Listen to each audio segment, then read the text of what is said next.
Hello everybody, welcome back to Sappers Unscripted. We are finally in the week we have all been waiting for, especially Irish and South African fans. We are at the series now where it really all gets decided. As much as we won the World Cup, if Ireland come here and put up a statement against us, they have all the fair ammo to say, they are number one in the world. I mean, it's fair. I mean, they're coming to our territory to play us. But anyways, gents, before we get into that, how are we all doing? And are we looking forward to this amazing two-match series between two of the best teams in the world? Feeling great, feeling good. Finally got a thicker beard than Brett. Brett knows his place now. I am the man of the show. But overall, doing good. Very excited. Not going to lie, a bit nervous. But I think that's like exciting nerves, if you get what I mean. Brett? How you doing? First time in 5 years that I've seen my own face. So this is quite weird. It's quite cold, actually. Not gonna lie. Very excited for this weekend. One more week. Yeah. And I'll be sitting on those stands. Oh, yeah, guys, like and subscribe, please. Thank you. Yes, that as well. Please remember to like, share, subscribe. We really appreciate the support, like we always say, but we genuinely do. And we're just trying to grow this channel so that we can have as many people as possible just interacting about rugby. We're not here to be, the know-it-alls of rugby, even though we think we are. But that's your guys' job. You guys are there to educate us in the comments and tell us who's right and wrong. So, yeah, but today, gents, we are going to be predicting who we think is going to start in either side. We're literally just going to predict lineups, and obviously a preview will come closer to the game. But gents, I mean, it's around the corner now, and I think we'll start off. We'll kind of do front row. I don't know how you guys want to do it. We'll go front row each position until it gets to the bench. We'll predict our bench, but not theirs, because fair. So obviously we'll start with. I think we'll go from left to right. Casual, Brett, then me. We'll start off with the Springbok front row. Casual, your predicted front row for us. You see, the big thing is like that number one jersey is usually Kitsoff's, but obviously he isn't there. So I'm struggling to see who I'd go for there. Struggling to go into Rassi's mind, because obviously we mentioned it previously. I'd go Ox on the bench. But I've got a suspicion that he'll go Oxenche, Malcolm Marx, and Frans Malherbe as the front three to start off with. Now, usually it'll be Bongi, but I think because Malcolm is still like recovering from injury, he might start him, where you can just take him off if he struggles. Where if you bring Malcolm off the bench and he's not fully fit, you are kind of doomed. So I'm going to go with Ox, Malcolm, and Frans Malherbe, but I would have wanted to see Gerard Steenekamp maybe start instead of Ox in that one jersey, because I just like the impact of Ox from the bench. I agree with you on Ox. That's probably going to start, but I don't agree with you that Marx is going to start at hooker. I think that Bongi at this current point in time is the fitter hooker between the two. Marx has one game since the World Cup almost. So I think that Marx will take up his spot on the bomb squad again. And I think that's going to be Ox, Bongi, Frans Malherbe. Yeah. I'm gonna agree there. I don't really want Ox to start. I mean, we spoke about this in a previous episode. We really think that he would bring a lot more off the bench. But then again, for the Sharks, he's been phenomenal as a starter as well. So hopefully he can do the same for the Springboks. So I'm going to go Ox. I would go Steenekamp, but I think Rassie will go Ox. Obviously Bongi, because we might not even see Malcolm for 40 minutes, because as we know, they like to kind of play, 40 minutes each. But I think we might see Marks only for half an hour, maybe 25 minutes, purely because maybe that's all he can offer at full energy, if that makes sense. Because like you said, he's only played one game since that injury at the World Cup, and that was against Wales. So, yeah, I'm going to go Ox, Marks, and then Malherbe. But I would not be surprised if Vincent Koch was named as a starter. For some reason, I wouldn't be I doubt surprised. it highly.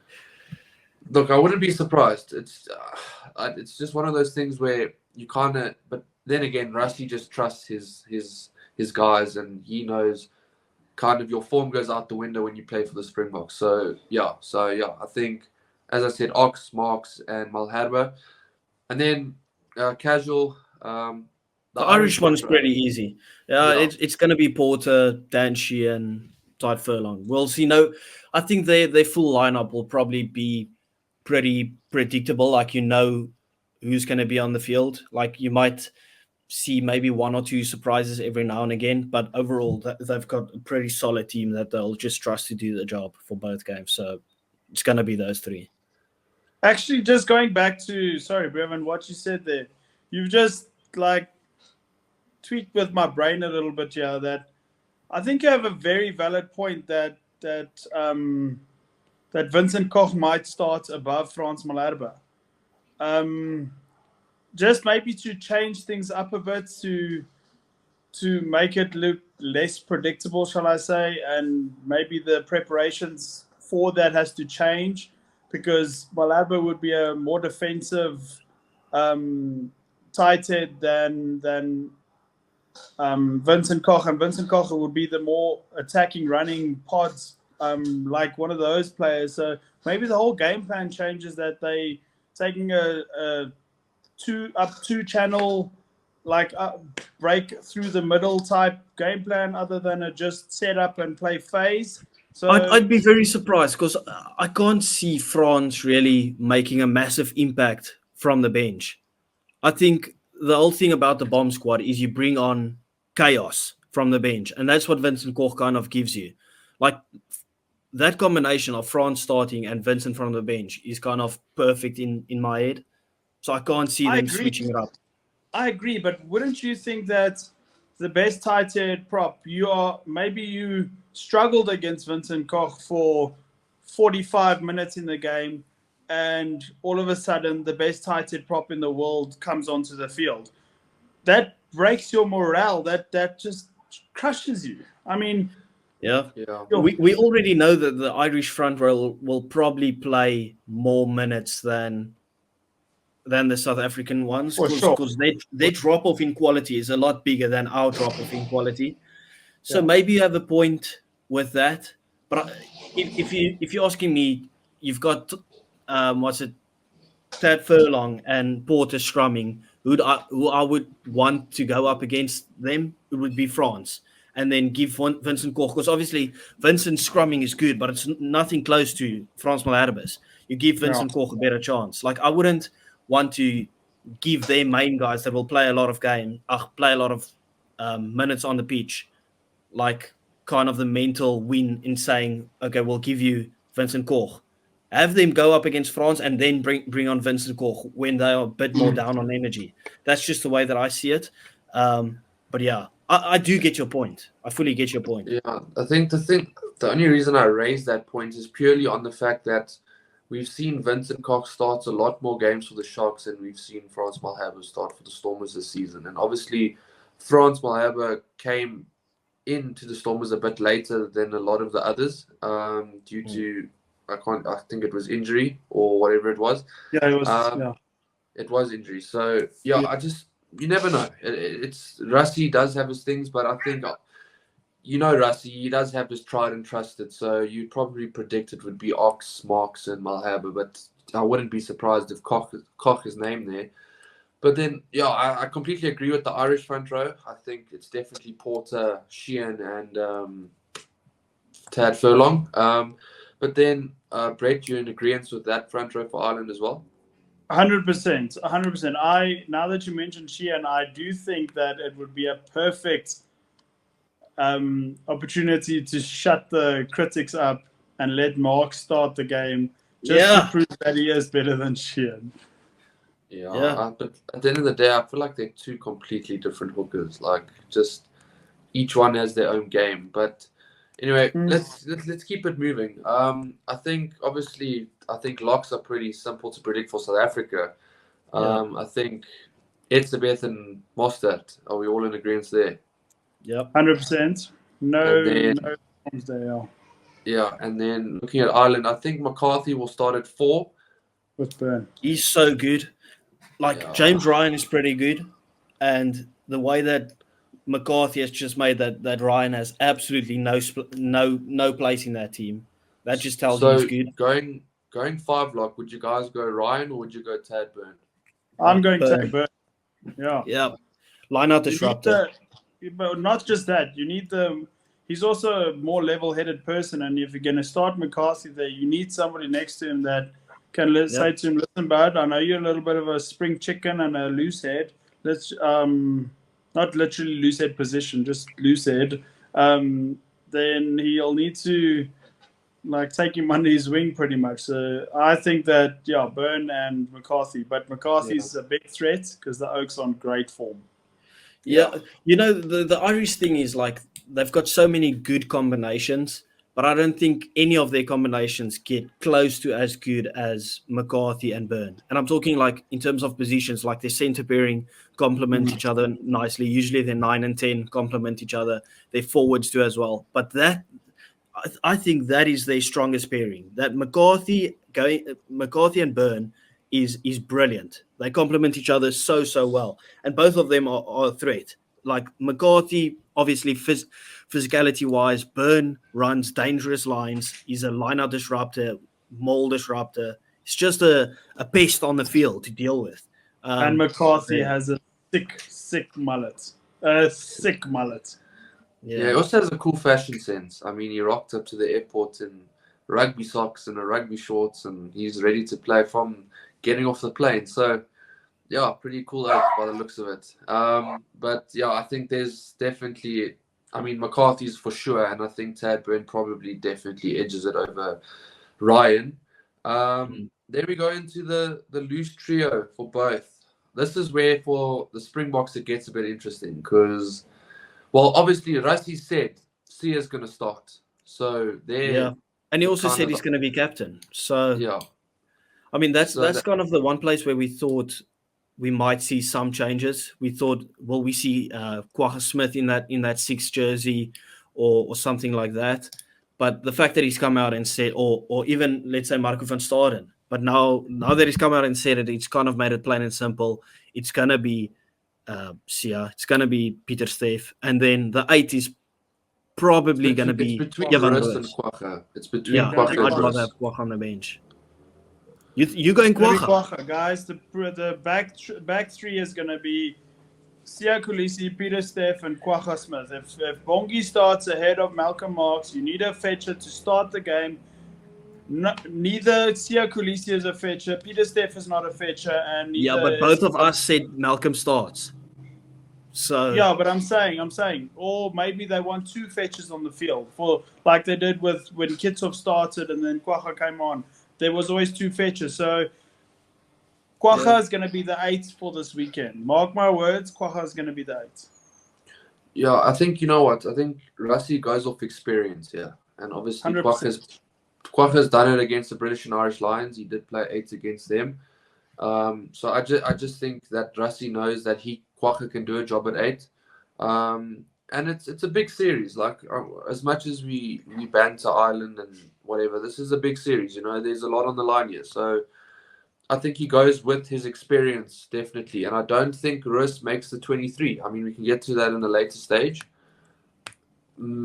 Actually, you know what? If I think again, there might be a 6-2. I was just going to ask. I was going to ask Brett, with Kwagga starting, do you think Roos gets onto the bench? Because I don't think he's a bench player. If Evan plays, I start the guy. If Evan Roos is on the bench, if Evan Roos doesn't start, I can't even talk properly. See, all my knowledge was in my beard. If Evan Roos doesn't start the game, then surely he's on the bench because he can play 6, 7, and 8. Yeah, that's what. If it's a 6-2, you look around and you say Jasper can't play, so Ivan would take that position in the 6-2 split. You would think that. You have guys that can fill other positions as well. We'll get into it when we get to the bench. That's an interesting discussion. Wow. Yeah, you But know what? I'm sticking with Evan Roos at 8. I think it's his time. I think Rassie backs him, and I think they're gonna go with Kwagga. You are so good with your battle stats coming from the bench. You're on the bench, but I'm excited for that little conversation near the end. Okay. So yeah, I think Sia Kolisi, Peter Steph Dutoy, definitely those two are guaranteed. And then I would go Rus, but I think Rassie might go, well, probably will go Kwagga. Are we all in agreement there? I know you're saying Rus, but we've all given I'm what we leaning more think there. towards what you guys are saying in terms of what Rassie will do. He might go Kwagga. Yeah, but I'm so excited to see Roos, and he's played so good against the Irish teams that I'm going to say it's 49-51 for me. Yes, actually, you've both persuaded me now. Like at any other time, I would think that Roos starts because of how good of form he is, and it's his turn. Yeah, I think. Well, Just I think if give we me go for it, no worries. We'll continue. I think even the loose forwards for the Irish are pretty simple. I think it goes Peter O'Mahony, I think it goes Josh van der Fleer, and I think Caleb Doris starts. You disagree? Okay, who's your back three then? I get a feeling they might go Jack Conan in that 6 jersey, just because Peter O'Mahony hasn't been doing that well. Where does Ryan Bird play? But remember, Peter O'Mahony is the captain of the tour. Remember that, though. Oh, he is the captain. He's been named captain. So okay, I retract that, because I thought they might have dropped him on form because Jack Conan has been good, and I think in the Six Nations they also decided to go with Jack Conan after Mahoney struggled. Jeez, Afrikaans. Where does Ryan Bird play? Is he a Lucy? You can play both lock or flank. Lock or flank. Yeah, so I'll agree with you with your loose trio, because I didn't know Omani is captain. But if I was them, I would go Jack Conan in that 6 jersey. He's good. He's very good. Your Ireland loose trio, Brett? I agree. I wouldn't disagree there. Yeah, I think definitely the 2 guaranteed ones are definitely. I mean, if, like I said, O'Mahony was named captain, so that's definitely him in there at 6, and then Josh van der Fleer is a guarantee at 7, I think, and then you kind of fight it out between Doris and Conan for 8, but I think Doris obviously gets ahead. I think they've missed the trick there. I think Doris should have been captain. Like, obviously, the Irish will let us know in the comments, but like, Doris is the captain of Leinster as well, or I saw he was the captain. I would have gone with that, especially with Omani not being in the greatest of form. He is a bit on the older side. There is competition for his position. Doris would have been the easy captain, in my opinion. I disagree completely. I don't think he's a good captain. I think he's like Aldrich from France. I think he's brilliant player, terrible captain. It's the same as Peter Steptoe. Brilliant player, terrible captain. Would you have stuck with Peter O'Mahony? I would have done, especially just for this series. I think anything past this series, I'll make changes. But this series is, you want your tried and tested and like all your experience that you possibly can have, you want there. And I think it's gonna be such a cookie cutter game. It's almost gonna be like exactly watching the World Cup game, like almost to the T. Besides, obviously, people that aren't here for injuries or whatever. But yeah, fair enough. So then, obviously, we move on to the back line.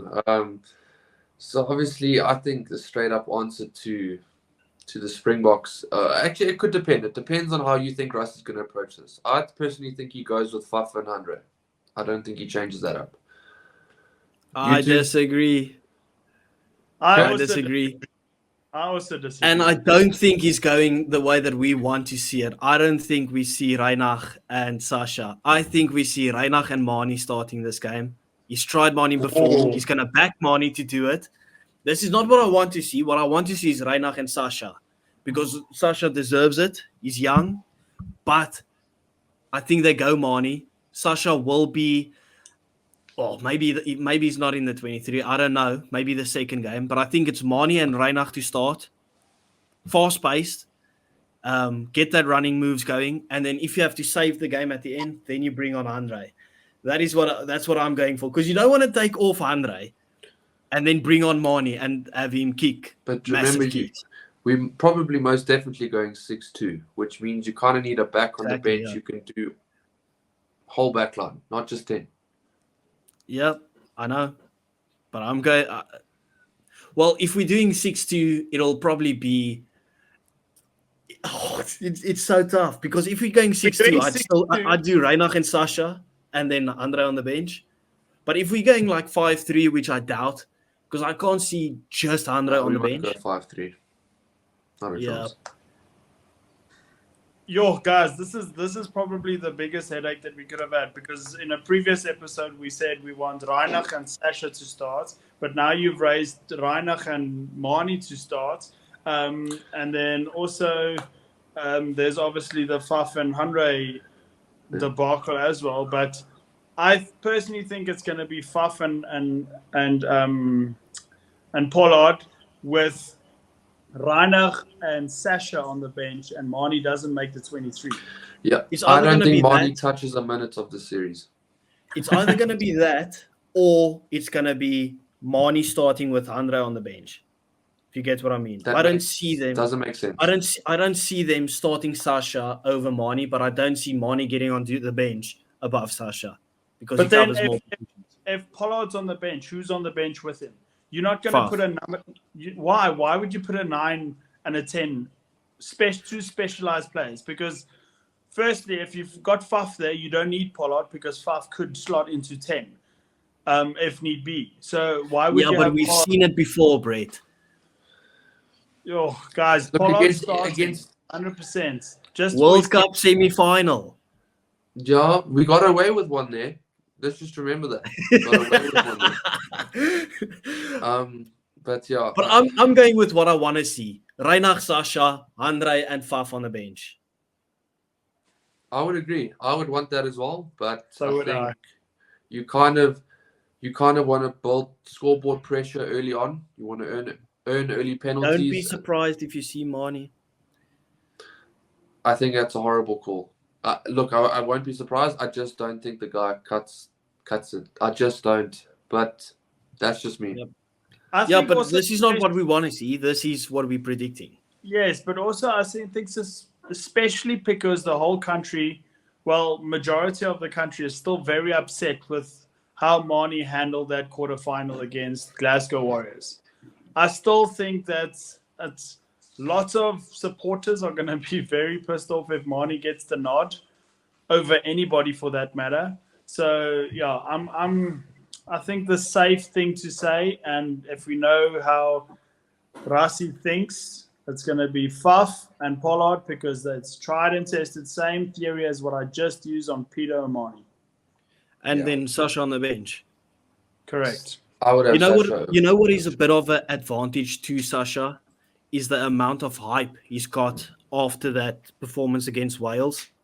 Yes, bums in seat. Like that would probably push him up higher than Mani, for instance, because everyone in comment sections and whatever will be, where's Sasha? We want to see Sasha. Or I don't think obviously that wouldn't necessarily. And that's what I was just going to say. I don't know if Rassi will totally look into that, but obviously subconsciously it might be like, Sasha was brilliant. Yeah, he had a brilliant.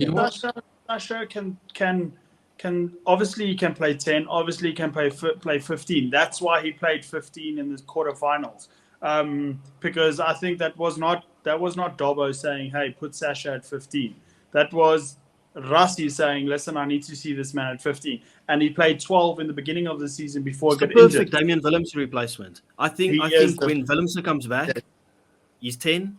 For now, he has to be a Willems replacement. Yeah.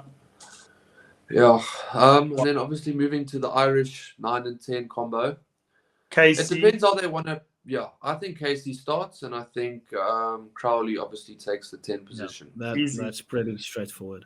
We would have hoped for a bit of Ross Byrne, But you know, We would have hoped, yeah. Rossburn in the squad? no, He is. No, is he not? He's not. I don't think he is. Let me check. Prendergast got selected over him. Yeah, Wow. yeah. And rightly so. And rightly so. Anyways, Yes. look, it depends how the Irish kind of approach this game, because if you kind of want to make it this kind of contestable, obviously a lot of box kicks, you definitely start with Conor Murray. It depends, but obviously I don't think the Irish are coming here to bomb box kicks in our obviously but then again, you never know, they could play a territory game, and the territory game comes with Conor Murray. So, but I would personally, if they want to play that Munster game, Conor Murray's the perfect choice. No. Just control the game, but he'll So be on the bench. The Irish way of doing things is like Conor Murray for the rest of this year. He's going to come off the bench, and then next year he's going to be out of the Irish squad for good. Then they're going to. That's how they fizzled Ronan O'Gara out. That's how they fizzled. What's that? Peter Stringer out. That's just the way the Irish do it. That's what I think. I have no facts on this. This is just how I see it playing out. And I think Conor Murray benches both tests. Yeah, I think, and I would agree with it the way that they do it. You need him for that experience, especially with Gibson Park out. Like if Gibson Park was there, I would probably have gone with Gibson Park and then Casey. I just think that's a bit better. But with him out, you need some experience. Casey, I don't think he's played too many tests for Ireland, but I'd start him and have the experience on the bench. Yeah, look, if you have, like, if the Irish come into this game and they're leading in the 55th, 60th minute, you bring Conor Murray on and you play territory, you know, and he's the perfect replacement for that. So and game control and game management. The Oak is such a calm-headed person. Oak doesn't feel pressure ever. Yeah, so he is the perfect guy you want off the bench either way, because he can either play an aggressive territory game or a defensive territory game, depending on what the situation is. Then moving on to the centres, I think Springboks is pretty obvious. I think Damien de Allende and Jesse Creel get the nod for the Springboks. Or massive player battle that. De Allende versus Bundiaki. Again. Do you think Lukhanyo gets Rusty's trust, or do you think I don't think he plays a minute? He's got his trust. Just not for this series. Okay, fair. It would be so unfair if Lukhanyo got onto that field, even though even if Lukhanyo had the best season of his life for the Sharks. Jesse Creel has been, I would say, in the World Cup, top three best players for us. I agree. That's how good he was. Yeah, I've been Jesse Creel's biggest critic probably for the last 7-8 years. I think that this Oak should never have been a Bok, and I am grateful to say that the Oak finally proved me wrong, because, like you said, that French game, I don't think I've seen a better number 13 performance in South African rugby history, and I'm taking Donnie Gerber and flippin' Jacques Fourie and bloody Marius Hubert, all those Oaks into consideration when I say that has got to be defensively and obviously with his attack, probably one of the best 13 performances I've ever seen. And if you drop an Oak now, you are wrong. Yeah, I agree. He's one of the first names on the team sheet. That's just how good he's been. Like, the big critic that I've always had of the guy is, like, he looks that he's on the biggest amount of drugs, but his physicality just feels like it's not there. He doesn't carry the ball. He's not a hard hitter in the tackles and stuff. Yet he does everything like that so well at the moment. Like, I think he's just finally found his groove, knows what's expected of him, how to play that role alongside Damien de Allende. Brilliant. I can't see Lukhanyo seeing minutes during this tour. Agreed. Unless there's a big injury. I've seen a lot of pundits over, like, since Thursday until actually today, when everyone was talking about even that thing I shared on the group. I've seen everybody still calling for Andre Esterhuizen to start over Damien de Allende. Not a chance. And it's just us. It feels like it's just us that is 100% convinced it's going to be Damien de Allende. But everybody else seems to think that it's going to be Andre Esterhuizen. Why would that even be an option? Never. I think if Andre ever wanted a chance, he should have proved it against Wales, and he didn't. Yes. So I don't know. I don't think he even touches the squad. I mean, he doesn't touch the 23. Then obviously looking at Ireland, I think Bundi Aki and Gary Ringrose in agreement. I think it's a bit. Whatever the word is. I agree, but I think that's a bit harsh on Henshaw. He's had a good season. It's harsh, but then again, this is Test rugby. Because Gary Ringrose just came back. But the thing is, Gary Ringrose was probably Leinster's best player against the Bulls in a losing cause. So And I don't know if you guys saw do you guys follow the Irish side on Instagram? Yeah, I do. Did you see how jacked Ringrose looks? He looks like he's picked up at least 10 kgs. he got onto that Jesse Creel diet. Anyway, I mean, these guys, I guess, they take their diets extremely serious, unlike me. Anyways, I think, would you guys do anything different there? Casual, would you put anyone else at 13? No, but I will have Henshaw on the bench as just a bit of cover if Ringrose isn't necessarily match fit like he should be. I think it's like for like. So regardless of who's starting, you're going to get the same outcome. I can't see, they don't add anything different in value for me between the two of them. Yeah, but Ringrose overall is way better. Like sometimes you just got to make space for class. Like Ringrose is good. There's a reason why he was compared to Lucanio when Lucanio was on fire. But Evan's trying to get his words out so badly. Yeah, no, I'm just thinking. Sorry. I'm just thinking. Sorry, there's people in the background speaking. Carry on, Casual. I'll remember what I want to say now. We're done, so we can actually just move on to the back three. I think, okay, what I wanted to say is obviously you said you're kind of thinking someone gets on the bench there between Ringrose and Henshaw. But I've got a suspicious feeling the Irish also go 6-2. I think they match us on the bench, 6-2. And I don't think that leaves position for a centre on the bench for them. I think didn't they go 6-2 against England? I can't remember. But why would you say that, Brevin? Why would you say that? Because I don't think their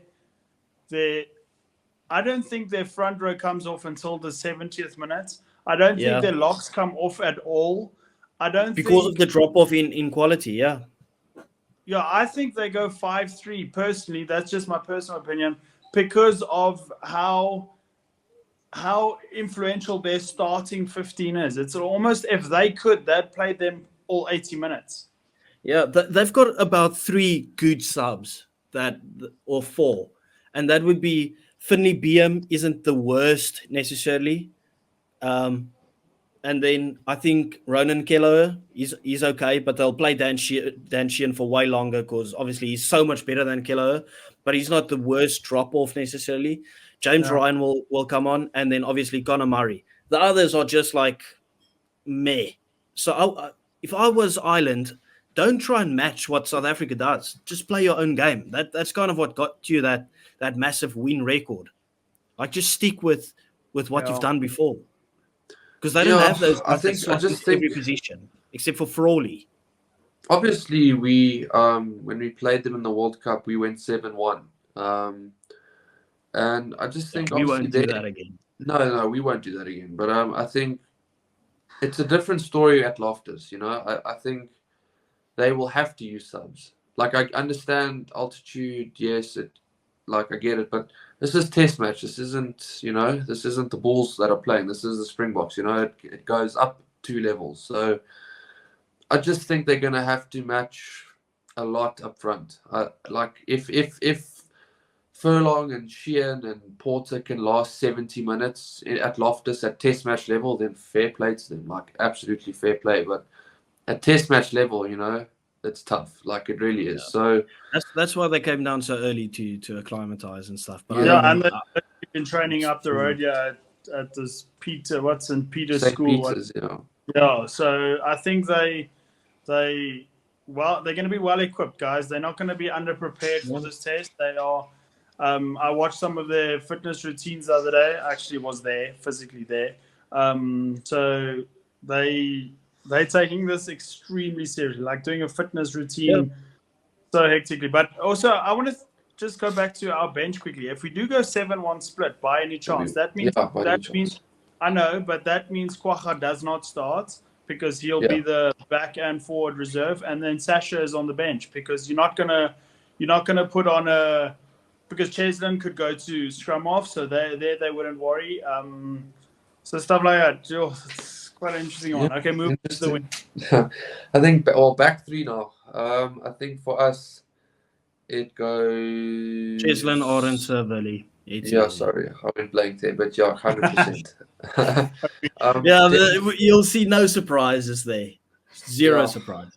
And then obviously there's going to be for some reason, people calling for Fussy, but I don't think people realize the guy is nowhere near ready. But even if Fussy was great, then you clearly haven't seen how good Willie was for the Bulls. Yeah. Willie's by far the best of the box, guys. That Oak is a mastermind game reader. Fussy can catch a high ball. After that, Fussy can't do anything else. Yeah, no, 100% agreed. Then looking at the Irish, I think James Lowe definitely gets in there. That's a no-brainer. Who else? They'll probably go. Because they don't have Hugo Keenan. They don't have what's his name? Mac Hansen. Hansen either. I'm thinking they go. Will they go Frawley 15? Probably not. I think he goes onto the bench as kind of the utility back. So I'll go James Lowe, probably Jordan Lama. I don't think Calvin Nash will be there. So I'm thinking Lowe, Jordan Lama, and then probably Jimmy O'Brien. Yeah, I'm thinking maybe Jimmy O'Brien at fullback. And I think they might go with Calvin. They might.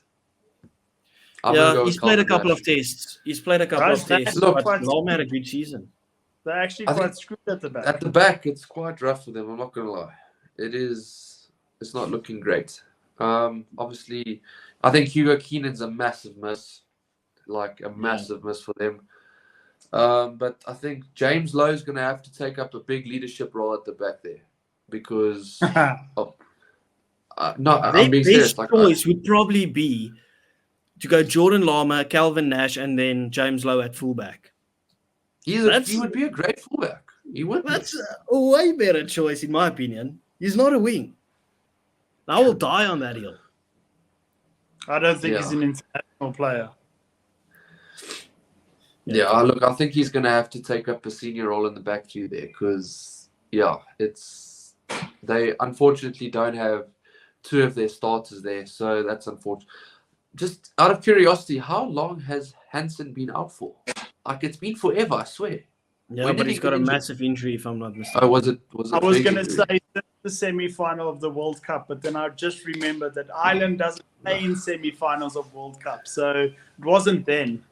Was he part of the World Cup? He was. He scored against us, actually. Yeah. Was he part of the quarterfinal team?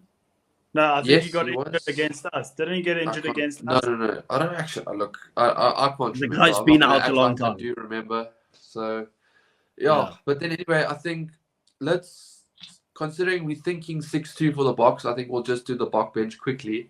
We don't know too much about the Irish bench, so we'll just leave that out. I think there are a few guys that we'll definitely see on the bench for Ireland that we mentioned, but I think quickly for the box, we think Bongi's going to start. We want Marks to start, but we think Marks obviously on the bench at the hooker position. I've just got it switched around there. Yeah, Vincent Koch obviously, or France Malherbe, depending on what they choose there. And then, sorry.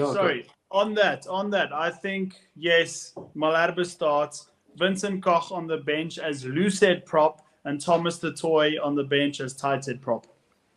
I like it a lot. Yeah, Thomas the Toy. Do you think that's what they're going to do? Season.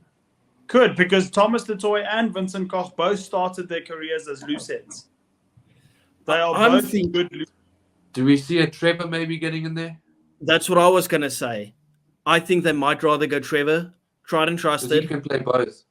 Yep. He's going on the left, Vincent Koch on the right, and then Bongi Mnambi through the middle. as the hooker replacement with Malcolm starting. That's like we've seen that combination before, and I think that probably works the best. That's a good Yeah. shout. But if there's ever a time that Thomas du Toit deserves a spot in the 23, it's now. Yeah, agreed. I think if we win the first one, we'll see him in the second one. I can't see Trevor playing 2 games in a row at altitude. I mean, Durban's not at altitude, so Durban's not altitude. Yeah, fair enough. But Durban's like playing like you're an asthma pump in your pocket for sure. And Thomas du Toit played most of his career in Durban. Yeah, true. Yeah. And obviously, Ergius Neyman, lock replacement. No arguments there. Yeah, easily. Okay, so now is the topic you wanted to debate, Casual. Who do we put as the loose forwards? As the two? So my other 2 forwards on the bench is going to be Marco van Staden and Kwagga Smith. That's the 2 that I have on the bench. I would have loved to have said, who's it? Ben Jason Dixon, but I doubt it because Franco Mostert likes playing full games. Obviously, if you have to, you can still drop Pieter-Steph du Toit into that lock position again if you really need to. We already know Sia's probably only playing like 45 minutes. Yeah, so you need a 6th flank to come on for sure. Marco van Staden. Guys, I think goes into the 8. I think Ben Jason Dixon and Pepsi Buthelezi are the guys on the Are bench. you lying? There's no way you actually believe that. So no Evan Roos in the 23 for you.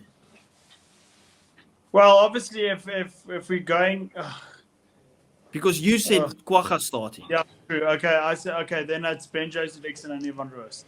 Ben Jason Dixon can play lock. He can play flank. He can play 8th man.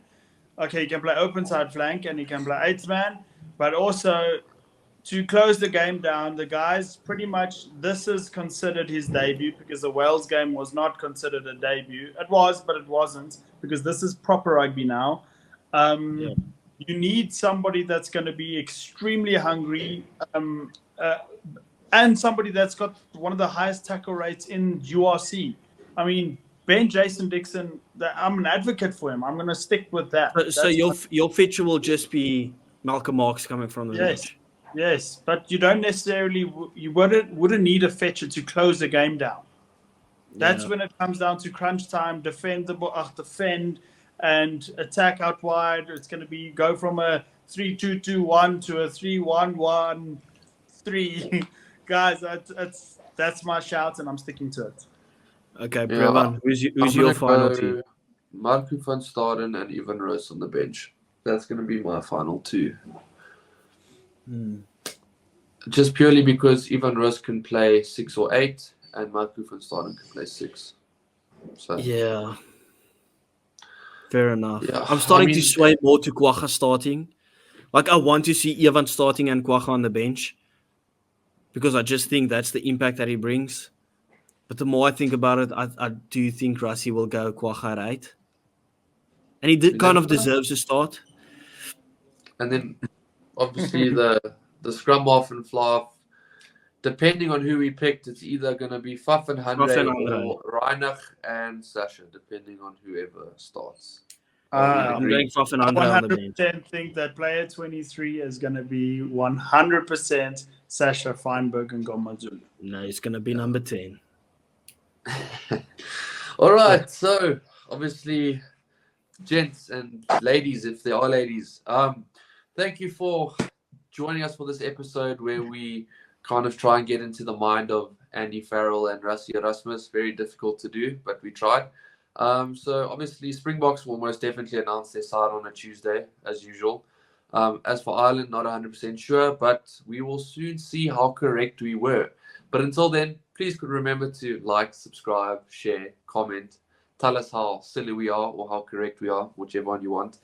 And yeah, just thank you again for this journey. It's now international rugby. It's finally here, so we are super keen to obviously produce the videos for you guys. But we will be back on Wednesday with a preview, correct? Yes? Or yeah.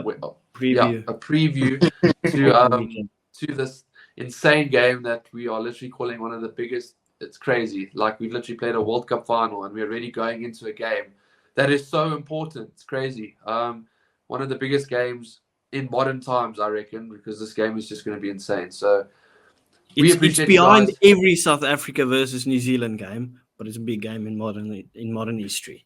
Yeah, look, a new rivalry is being born here. So we will feed into it. But anyways, thank you guys. Thank you, gents. And we will see you guys very soon. Cheers. Okay, bye. Okay, awesome.